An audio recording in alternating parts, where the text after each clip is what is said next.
Welcome to the only daily podcast focusing on compliance news of the day. Each morning, start your day with a cup of coffee and Tom Fox, the voice of compliance, to hear about 4 of the top compliance, corruption, or leadership stories you will need to start your day. The Daily Compliance News is a production of the Compliance Podcast Network.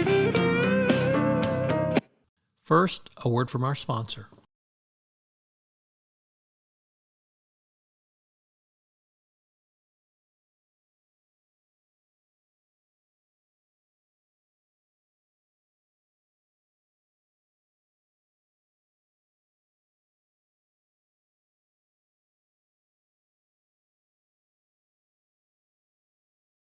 The Daily Compliance News for March 31, 2022, the Hell Hath No Fury edition.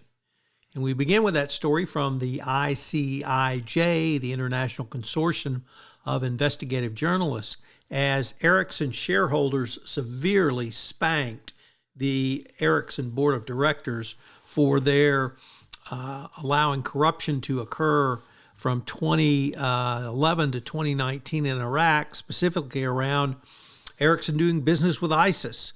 The signal of disapproval from both institutional and small shareholders came in the form of refusing to indemnify and provide defense for the board for last year's actions.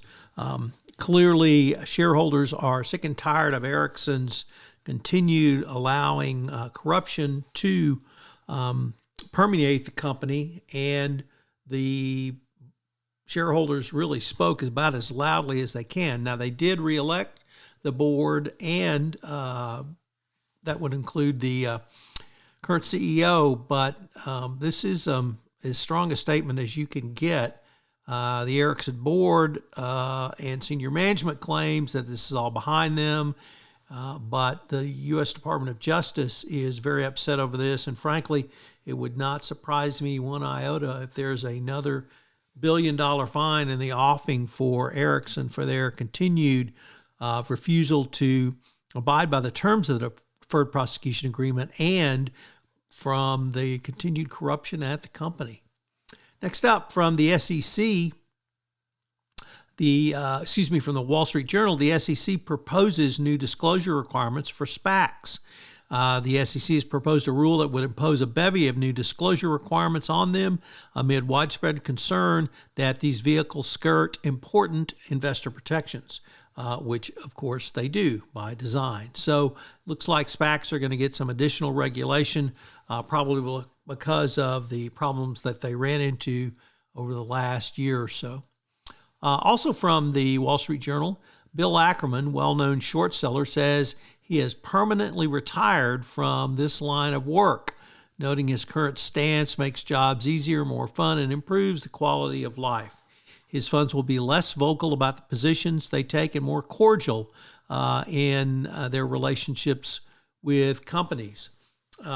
This is a new strategy, or rather dropping his short-selling strategy that Ackerman is well known for, and probably the best known is his battle against Herbalife Nutrition Company, where his shorts were right all along.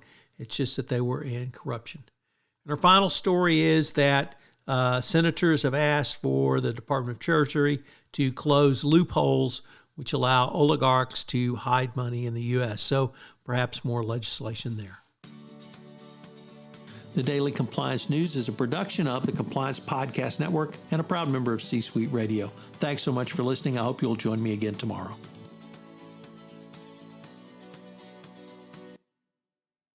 This podcast is a part of the C-Suite Radio Network. For more top business podcasts, visit c-suiteradio.com.